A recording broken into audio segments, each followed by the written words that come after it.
Bienvenue et bonjour Adrien Quatennens. Bonjour Sonia Mabrouk. Et merci de votre présence et votre grande interview ce matin sur CNews et Europe 1. Vous êtes député La France Insoumise du Nord. Ce matin, justement, dans le journal Les Échos, c'est le patron des Républicains, Éric Ciotti, qui tire la sonnette d'alarme au sujet de la dette. Nous empruntons, dit-il, le même chemin que celui de la Grèce. Et il ajoute, Adrien Quatennens, que cette situation dramatique des finances publiques constitue la première menace sur l'avenir de notre pays. Il a raison. Non, je crois que cela est fait pour faire peur. D'ailleurs, on entend, vous auriez pu citer également Bruno Le Maire qui nous fait son numéro de Père la rigueur. Je crois que tout ça n'est pas sérieux. D'abord, première chose, avant de parler de la dette en tant que telle, qui l'a creusé le plus ? C'est ça qui est important. Bruno Le Maire qui nous parle sans cesse de la dette et qui a l'air d'en avoir peur, et le ministre de l'économie et des finances qui, sur ces 15 dernières années, l'a creusé le plus, la dette, de plus de 810 milliards. Alors, il pourrait nous dire, oui, mais il y a eu la période du Covid. C'est à peu près 200 milliards. Si on les retire de ce qu'il a creusé, c'est de toute façon quand même lui qui détient le record. Donc voir ces personnages qui ont en quelque sorte favorisé des politiques de réduction des dépenses publiques d'un côté, venir nous dire qu'aujourd'hui il y a un problème de dette alors qu'en réalité ils ont beaucoup creusé ce déficit et cette dette. Voilà, c'est assez... Pompier pyromane, diriez-vous, de Bruno Le Maire ? Oui, mais ce qui est surtout insupportable, c'est que, voyez-vous, quand Bruno Le Maire, par exemple, ou d'autres responsables de droite, nous parlent de la dette et du déficit, ils disent, voilà, la France est accro à la dépense publique, et en quelque sorte, ce qu'ils nous disent, c'est qu'il faudrait donc la réduire. Et bien évidemment, quand ils parlent de réduire la dépense, ils parlent de réduire la protection sociale. Alors on ne sait pas dans quoi Éric Ciotti dit plafonnement de la somme des allocations perçues. Et plus largement, cette musique selon laquelle, Adrien Quatennens, on ne peut pas vivre de la solidarité nationale de façon permanente. Stop à la gratuité aussi. Je suis bien d'accord avec certains points. Alors d'abord, la gratuité, pardon, mais il faudrait peut-être rappeler à Bruno Le Maire qu'il n'y a rien de gratuit dans ce pays. Les prestations sociales, elles sont le fruit de cotisations, c'est-à-dire que vous payez pour une sorte d'assurance et la redistribution se fait par l'impôt. En revanche, il y a une dépense publique qui coûte un pognon de dingue, qui n'est jamais évoquée. Laquelle ? Eh bien, plutôt que de dire « la France est accro à la dépense publique », ce que Bruno Le Maire devrait dire, c'est « les riches sont accros aux cadeaux fiscaux ». Qui ont été faits de manière massive depuis le début du quinquennat, des 2 quinquennats d'Emmanuel Macron. Il y a 100 milliards de fraude et d'évasion fiscale. On ne voit pas que Bruno Le Maire ait l'intention de mettre le paquet pour l'en empêcher. Et puis aussi, en France, on a un système qui est tout à fait particulier, c'est que les grands groupes, les grandes entreprises, vous avez vu dernièrement les chiffres records, une nouvelle fois du CAC 40, 153 milliards de bénéfices, 67 milliards de dividendes.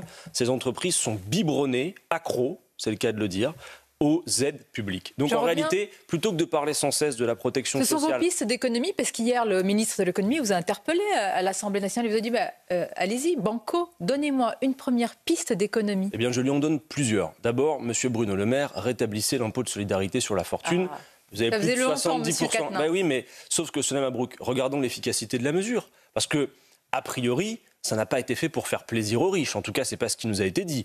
Ça a été fait pour favoriser l'investissement et le retour à l'emploi. Est-ce que ça a été fait ? Non. Vous avez même des établissements et des organismes gouvernementaux, pas insoumis, qui ont étudié l'efficacité de la politique fiscale d'Emmanuel Macron, qui a consisté à redistribuer le plus à ceux qui avaient déjà beaucoup pour dire ça va ruisseler, vous vous en souvenez. Eh bien, en fait, ce qu'ils nous disent, c'est que ça n'a eu aucune efficacité du point de vue économique. La seule chose que ça a provoqué, c'est qu'il y a une part toujours plus importante de richesse qui se concentre entre quelques mains. Sonia Mabrouk, aujourd'hui, en France, vous avez 5 milliardaires qui, compte tenu des cadeaux fiscaux qui ont été faits par Emmanuel Macron et M. Bruno Le Maire, Père la rigueur, qui nous dit qu'il y a trop de dépenses publiques, 5 milliardaires aujourd'hui se partagent autant, accrochez votre ceinture, que 27 millions de Français. Je m'accroche et je vous rappelle aussi, comme ça vous accrochez à la vôtre, M. Quatennens, que pour certains d'entre eux, ils ont suscité et généré des milliers d'emplois. Ça, vous le passez sous silence ? Non mais c'est une évidence, mais vous savez... Quand Bruno Le Maire nous parle de la gratuité et dit qu'il faut arrêter la gratuité pour tout, le capitalisme tout entier repose sur l'idée de gratuité. Vous savez laquelle ? La gratuité du travail. On ne vous paye pas comme salarié à hauteur de ce que vous produisez. C'est d'ailleurs la différence entre ce que vous produisez et ce qu'on vous paye qui s'appelle le profit. Donc tout le système dont Bruno Le Maire est le premier ambassadeur repose précisément sur l'idée de gratuité.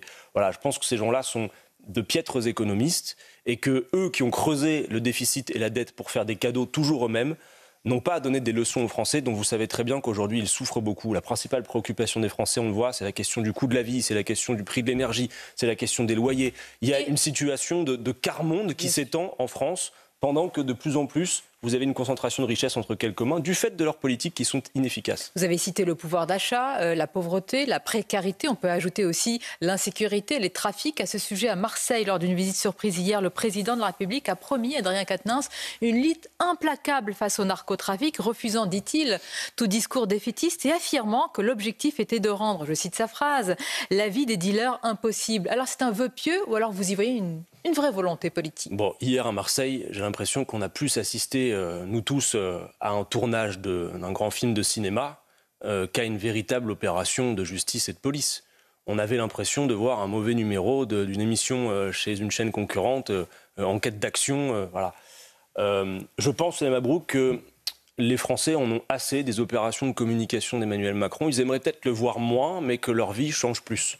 Et aujourd'hui, ce que l'on voit, et notamment ce qu'on a vu hier à Marseille, mais une grande opération Place Net XXL, et à la fin, on arrive sur quoi? Je crois que c'est 8 kilos de cannabis qui ont été saisis et 300 grammes de cocaïne. Plus de 80 interpellations. C'est absolument ridicule. Et des trafiquants qui font la publicité sur leur retour déjà sur les points de deal. Mais alors, est-ce qu'il faut, par exemple, je vais vous laisser terminer, par exemple, il y a un point qui a été évoqué hier par Emmanuel Macron, c'est la sanction, en tous les cas, pointer la responsabilité des parents de délinquants mineurs. Bon, d'abord, première chose, ces gens sont au pouvoir depuis quelque chose comme 7 ans maintenant.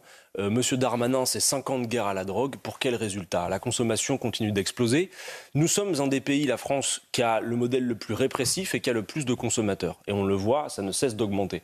Je crois qu'en réalité, la politique du chiffre qui est menée dans la police, des opérations de court terme, comme celles qu'on a vues hier, sont à rebours de ce qu'il conviendrait de faire.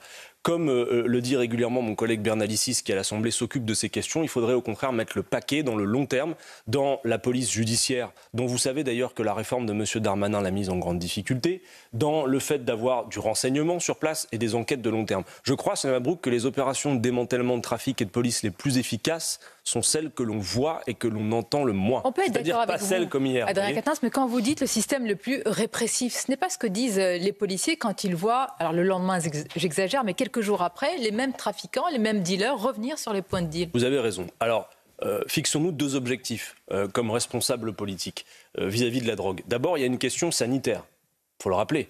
J'attire votre attention sur le fait que dans de nombreux pays d'Europe, la question de la drogue est sous la compétence du ministère de la Santé et pas de l'Intérieur. C'est-à-dire que les consommatrices, les consommateurs de drogue, là je ne parle pas des trafiquants, je parle de ceux qui consomment, doivent à mon avis être plutôt appréhendés sur la question sanitaire, comme des personnes malades qu'il faut aider, accompagner, plutôt que comme des criminels. On peut faire les deux. Alors, bien évidemment, on peut faire les deux, et sur un certain nombre de trafics, on doit le faire. En revanche, je crois, et nous le disons depuis un certain temps, que sur la question du cannabis, qui surcharge la police, qui surcharge nos tribunaux... On connaît votre position. Bah oui, mais il faut la dire. Parce que, vous savez, il y a beaucoup de pays maintenant qui viennent... Vous êtes favorable à une dépénalisation? Ah non, alors, pour toutes les drogues, on pense que les usagers doivent être, en effet, dépénalisés. Il ne faut pas pénaliser l'usage, pas criminaliser l'usage. Il faut l'entreprendre sous la question de santé. Pour le cannabis, en revanche... Comme beaucoup de pays. Regardez le Portugal. Est-ce que ça a donné en termes de baisse de la consommation? Oui. Il y a les Allemands. Le 1er avril, les Allemands vont légaliser. Combien de morts? Bien sûr. Je vous ai posé une question sur la responsabilité des parents. Vous n'avez pas répondu. Alors, il faut tarir le trafic. Vous en êtes d'accord? C'est ça le but dans ces quartiers. Il faut sanctionner les parents de délinquants mineurs. D'abord, vous posez la question de savoir s'il faut sanctionner les parents pour savoir si c'est efficace pour tarir le trafic. On est d'accord, le but c'est de tarir le trafic. Je crois que pour tarir le trafic, si en effet, par exemple, le cannabis est légalisé et contrôlé, eh bien je pense que c'est une des solutions pour tarir le trafic. Et puis après, il faut se poser aussi la question. Place Net XXL pour la drogue, moi ce que je vois surtout dans ces quartiers, c'est que ça a été, sous l'effet des politiques menées par Emmanuel Macron, Place Net aux services publics qui n'existent plus, aux bureaux de poste qui ont fermé, aux écoles qui ferment, aux commissariats, aux hôpitaux, aux commissariats parfois. Vous savez que par exemple, on a été ceux qui ont proposé qu'on remette en état les commissariats de France qui sont en état délabré. Voilà, il y a beaucoup de choses à dire. Pas attaqué, parce que sur place, Emmanuel Macron a rappelé à Adrien Quatennens que l'ordre républicain doit régner après l'attaque du commissariat de la Courneuve à tir de mortier d'artifice 4 jours, on le rappelle, après la mort d'un jeune à scooter dans le cadre d'un refus d'obtempérer. Est-ce que vous condamnez l'attaque de ce commissariat ? Vous savez, l'ordre républicain, Mme Mabrouk, ce n'est pas simplement la police et la matraque. L'ordre républicain, c'est, je le disais à l'instant, le fait que les services publics existent. Vous parlez de qui, la matraque ? Non, c'est souvent, Vous êtes d'accord avec moi? Souvent, quand dans la bouche des responsables politiques, on parle d'ordre républicain, à quoi on pense? Vous savez très bien qu'en général... maintenir l'ordre, à ne pas avoir des commissariats attaqués par des tirs de mortier. Pour moi, par exemple, les services publics qui ferment, la population qu'on laisse dans une situation de dénuement, c'est du désordre républicain. C'est pas de l'ordre républicain. D'accord, mais ma question, c'était est-ce que vous condamnez l'attaque d'un commissariat? Ce que je condamne d'abord et avant tout, parce que l'attaque du commissariat a l'air de plus vous susciter votre émotion que la mort du jeune Ouanis. Voilà. Je condamne, on peut avoir de l'émotion pour la mort, mais ma question est, est-ce que vous condamnez l'attaque d'un commissariat? D'abord, ce que je veux dire, c'est ma solidarité avec la famille de ce jeune homme qui est décédé, un de plus, après un refus d'obtempérer. Juste vous dire que ça fait des années que nous disons à la France Insoumise qu'il y a un problème avec l'organisation de la police. Notre discours n'est pas un discours anti-police dans ce genre de situation. C'est un discours anti-meurtre. Monsieur Thomas Porte a dénoncé le racisme systémique dans la police. Ce n'est pas un discours anti-police. On ne peut pas nier, et y compris vous avez des policiers qui disent qu'il y a un problème systémique dans la police. C'est pas ce que dit Monsieur Porte. Là, j'entends une nuance de votre part. Non, il n'y a pas de nuance. On a une difficulté. Mais attendez, attendez, je vais être précis. Je connais la langue. Ce qui vous intéresse, Mme Brooke, c'est pas la polémique. Ce qui vous intéresse, c'est quelle solution politique. Non, mais j'aimerais bien savoir si vous reprenez les mêmes propos. Vous voulez pas que je réponde à votre question précédente d'abord sur ce qu'on fait pour le rapport entre la police et la population? J'ai des questions simples. Est-ce que vous condamnez l'attaque? Est-ce que vous êtes d'accord pour dire qu'il y a du racisme? Nous ne pouvons jamais être d'accord pour que l'on s'attaque à des biens ou des personnes. Ça va de soi. En revanche, permettez-moi de dire que le fait que quelques pétards sur un commissariat, si grave que ce soit... Pétards, monsieur Quatennens. Mais attendez, Mme Brooke, un jeune homme est mort. Indignez-vous. Indignez-vous. Mais indignez-vous aussi que bien sûr, je ne suis pas d'accord avec ça. Je ne suis pas d'accord avec le fait que quiconque, et y compris et spécialement des policiers... sur la mort du jeune homme. Oui, il y a une enquête. Par contre, il y a 9 mois, c'était... Je sais que vous respectez la présomption d'innocence. Oui, bien sûr. Mais il y a 9 mois, c'était Naël, Mme Brooke. Et puis surtout, regardez encore une fois les politiques publiques menées en termes de relations entre la police et les citoyennes, les citoyens. Mme Brooke, en Allemagne, ce n'est pas tous les jours que je prends l'exemple allemand, comme je l'ai fait plusieurs fois ce matin sur votre plateau. En Allemagne, il y a eu un mort pour refus d'obtempérer en 10 ans. En France, on a quasiment un mort par mois depuis 1 an et demi. Donc quand nous disons, y compris que du point de vue législatif, il y a des choses à améliorer, par exemple cette loi Cazeneuve qu'il faut abroger sur le refus d'obtempérer, ce que ça permet, c'est aussi pour améliorer la relation entre la police et la population. De même qu'hier, avec la visite de M. Macron à Marseille, on a revu venir sur le débat public la question de la police de proximité. Nous y sommes hyper favorables. Une police qui justement connaîtrait les habitants, peut tisser un lien avec. J'entends. Mais j'entends que vous dites ce matin pas la même chose que M. Thomas Porte. C'est-à-dire ? Vous dites certains policiers, et d'ailleurs dans toute institution, il peut y avoir du racisme, il faut le dénoncer, mais lui dit qu'il y a un racisme systémique. C'est-à-dire systémique, c'est-à-dire que c'est généralisé. Non, systémique, ça ne veut pas dire que tous les policiers sont racistes. Si, ça veut dire qu'il y a un système. Ça veut dire qu'il y a un système qui produit et reproduit. Du racisme. Écoutez, il y a beaucoup d'écrits, il y a des gens qui ont compris, fait des études, qui ont participé à la police et qui ont été dans les effectifs et qui écrivent, et c'est assez documenté. Encore une fois, il ne s'agit pas de mettre tous les policiers dans le même panier. C'est de dire qu'on a, oui, un problème, à mon avis, systémique dans la police qu'il faut régler par une autre organisation.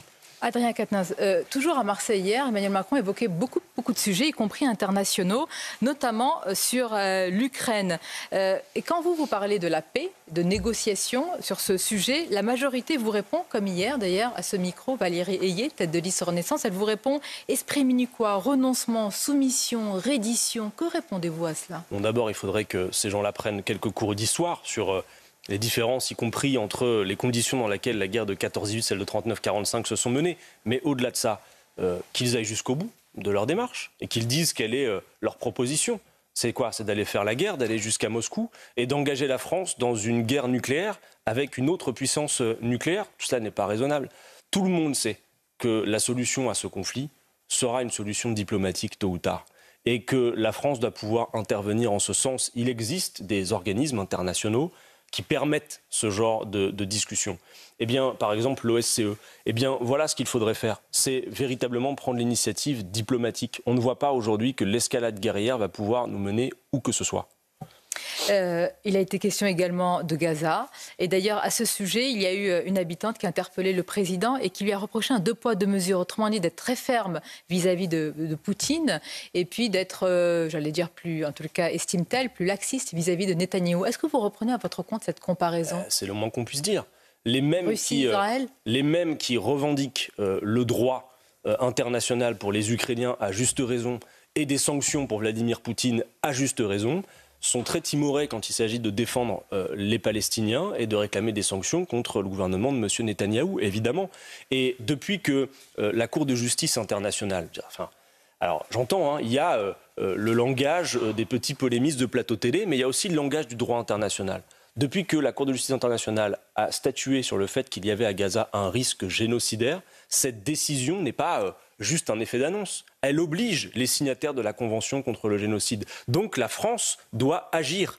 Emmanuel Macron était relativement absent du débat hier lorsqu'il a été interpellé très justement par cette femme qu'on a vue très triste. Qu'attend Emmanuel Macron pour poser un acte fort, la reconnaissance de l'État de Palestine? Qu'attend Emmanuel Macron pour imposer des sanctions à Israël? Par exemple, vous savez, Sonia Mabrouk, que la plupart des armes qui se retournent contre les civils à Gaza sont y compris des armes françaises. Il faut un embargo sur les armes. Ce qui est en train de se produire à Gaza... Un embargo sur les armes? Oui, il ne faut plus livrer d'armes, il ne faut plus que la France livre d'armes à Israël parce que ces armes se retournent contre les civils. En 4 mois, 31 700 civils tués, plus de 13 000 enfants. Sonia Mabrouk, 13 000 enfants. C'est plus en 4 mois qu'en 4 ans de conflit à travers le monde entier. Voilà la réalité aujourd'hui. Et il serait bon qu'on vienne s'en rappeler parce que pour le moment, ce qu'on a surtout vu parmi les politiques et les responsables publics en France, c'est un soutien inconditionnel à une puissance qui aujourd'hui clairement est en train de pratiquer une forme de génocide. Beaucoup condamnent ce qui se passe et la situation à Gaza, tout en réaffirmant aussi et en rappelant ce qui s'est passé le 7 octobre et en dénonçant clairement les attaques terroristes de Hamas. C'est une évidence que ce qui s'est produit le 7 octobre, et nous avons d'ailleurs été les premiers à condamner les actions de Hamas. Mais pas les plus clairs, reconnaissons-le. Je ne crois pas.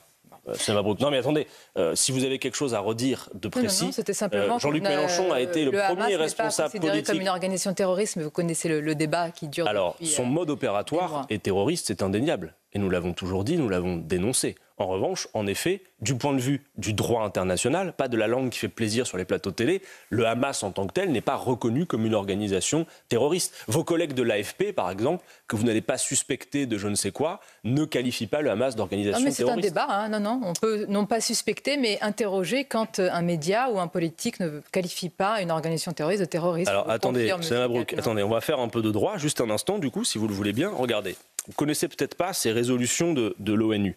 Résolution des Nations Unies numéro 2708. Elle reconnaît la légitimité de la lutte qui mène les peuples coloniaux et les peuples sous domination étrangère pour l'exercice de leur droit à l'autodétermination et à l'indépendance par tous les moyens nécessaires dont ils disposent. C'est l'ONU, Sonia Mabrouk.